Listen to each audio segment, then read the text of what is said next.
Olá, nessa unidade você vai aprender um pouco mais sobre como utilizar uma ATM. ATM é um caixa automático em inglês. Então aprender um pouquinho sobre dicas de segurança, enfim. Vamos lá. Para começar, há um diálogo, você deve ler esse diálogo e realizar a atividade que está sendo pedida. Depois, diretamente, vai falar um pouquinho sobre o uso em fundamentos, sobre o uso dessas ATM. Então vamos lá. Do you keep your money in a bank? Ou seja, você keep your money in a bank. Você mantém dinheiro no banco? Você tem dinheiro no banco? E ele faz uma pergunta. Does your bank have branches? Branches, agências. Do you have an ATM card? Então, ATM, Automated Teller Machine. Automated Teller Machine significa caixa automática, porque a palavrinha teller se refere à caixa do banco. Automated Machine, então um caixa automático. Então tá aqui, ó. Do you know what ATM means? Então, caixa automático. Let's read a text related to an ATM safety guide. Então, vamos ler um texto relacionado a safety guide, a guia, um guia de segurança de como utilizar esses ATM. Então, an ATM safety guide. O que é que nós temos aqui? Reading. Então, if you have an automated teller machine card, se você tem então esse cartão para ser utilizado em caixa automático, você deve ficar alerta, ser cuidadoso e seguir essas safety tips. Tips, dicas, safety, dicas de segurança. Então aqui você vai encontrar várias dicas de segurança de como utilizar o seu cartão ATM, ou utilizar um caixa eletrônico, um caixa automático. Aqui mais algumas dicas, né? Se por um acaso você tiver o seu ATM card lost, se você perder, se tiver perdido ou roubado, se ele for roubado, então você deve tell your bank, avisar o seu banco imediatamente, enfim, coisas que a gente já praticamente está acostumado a fazer. Aqui mais algumas dicas. Ele traz aqui a palavrinha PIN, que nada mais é que a sua senha. Então, memorize your PIN. Você deve memorizar sua senha. Você nunca deve tell your PIN to anyone. Olha aqui, ó, dizer a sua senha a ninguém. Opa, anyone aqui está como ninguém? Sim, porque você tem a negativa never aqui, ó. Então, nunca diga a sua senha a ninguém. Nunca escreva a sua senha no próprio cartão, etc. Então você tem mais algumas dicas aqui. É só você ler com atenção. Bem, don't flash cash. Cash é dinheiro vivo. Então essa expressão don't flash cash, não deixe o dinheiro à vista, ok? Então, aqui, por exemplo, ó, never walk around with cash in your hand. Nunca fique andando com dinheiro na sua mão, mostrando, né? Ok? O que mais? Aqui nós temos be careful, seja cuidadoso. Então, algumas dicas para você proteger o seu cartão. Daqui para cá, arrangements. Arrangements, reuniões, marcar encontros, tá? Então ele vai trazer uma série de dicas aqui de algumas expressões ou verbos utilizados quando você for agendar um encontro, agendar uma reunião, por exemplo, não é? Ele traz alguns phrasal verbs. Quero chamar a atenção aqui que esses phrasal verbs, na verdade, são verbos que quando você tem junto com esses verbos, por exemplo, uma preposição, muda totalmente o sentido do verbo. Então vamos pegar esse exemplo aqui, ó. Se você pegar o verbo to put sozinho, colocar, mas junto com a preposição off, to put off, ele vai significar adiar.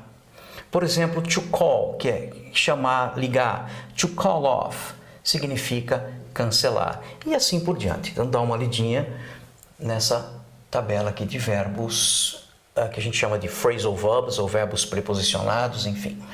Bem,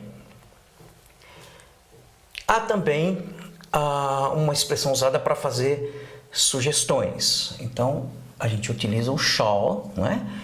Para fazer sugestões, oferecimentos, para pedir conselho.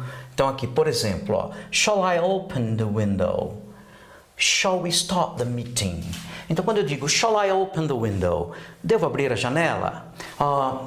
Shall we start the meeting? Podemos começar a reunião? What time shall we start? Que horas nós podemos começar? What dress shall I wear? Que vestido eu devo usar? What shirt can I wear? Que camisa eu devo usar? Então, o shall utilizado para fazer sugestões, oferecimentos e pedir conselhos ou ajuda. Muito bem, aqui também nós temos algumas dicas de algumas palavrinhas que você pode usar para dar instruções. Então eles chamam de marcadores sequenciais aqui, ó. Então essas palavras são importantes quando você utiliza ao dar instruções, né? Porque quem está recebendo as instruções vai saber exatamente a ordem dos passos a seguir. Então, first, primeiro, segundo, second, third, terceiro, fourth, quarto, after that, depois disso, next, depois, before that, antes disso, then, então. Enfim, palavrinhas são marcadores sequenciais que ajudam quando você vai dar uma instrução. Aqui tem também como utilizar um telefone público. Então, phone booth, cabine telefônica, ele te dá algumas dicas, ok? E, seguindo, você tem outras expressões aqui, uma tabelinha com expressões utilizada quando você vai pedir ajuda para fazer alguma coisa. Por exemplo, how do you operate this can opener? Can opener. O can aqui é lata. Can e o opener. Então, abridor de lata. Então, vale lembrar que muito usado nos Estados Unidos são abridores de latas que eles são elétricos, né? Assim, você encaixa a lata, tem todo e você aperta um botão, ele abre a lata sozinho. Então aqui você está perguntando, você está com dificuldade em usar esse aparelho, ele está perguntando, how do you operate this can opener? Como é que você faz? Como é que funciona esse abridor de lata? Can you show me how to? Você pode me mostrar como use this copier, usar essa máquina de fotocópias, né? Do you know how to? Você sabe como use this rice cooker? Como utilizar essa panela de cozinhar arroz? How do I go about baking a cake? Como eu faço para fazer um bolo? Então, são expressões utilizadas quando você vai pedir ajuda para fazer alguma coisa. Tem uma outra tabela com expressões utilizadas quando você não compreendeu alguma coisa, você não entendeu. Então, por exemplo, I'm sorry, I didn't catch that. Desculpe, mas eu não entendi. Could you repeat that, please? Então vamos lá, vamos repetir algumas, né? I'm sorry, I didn't catch that. Repita comigo. Ok. De novo. I'm sorry, I didn't catch that. Ok. Could you repeat that, please? Could you repeat that, please? Ok. O que você disse? What did you say? Repita, em voz alta. What did you say? Ok. One more time. De novo. One more time. Ok, good. Então veja que são expressões. Por exemplo, aqui, I'm sorry, I don't know what you mean. Desculpe, eu não sei o que você quis dizer. Não entendi o que você quis dizer. Can you give me an example? Você pode me dar um exemplo? Expressões que podem auxiliá-lo. Olha, essa aqui também, não é? Uma expressão que você pode utilizar quando você não compreende uma coisa. Please speak more slowly. Então vamos lá, repita comigo. Please speak more slowly. De novo. Please speak more slowly. Ok, good. Ou seja, então, por favor, né, fale um pouco mais devagar. E assim, outras expressões aqui, dê uma lida com atenção. Isso poderá ajudá-lo, né, quando não compreender alguma coisa, quando estiver participando de um diálogo, de uma conversation. Depois, na seção antena parabólica, você vai encontrar mais dicas de como utilizar caixas automáticos com segurança. Lembrando, ATM, Automated Teller Machine, que é a expressão utilizada, ou a palavrinha utilizada para caixas automáticos em inglês. Ok? Por hoje é só e até a próxima.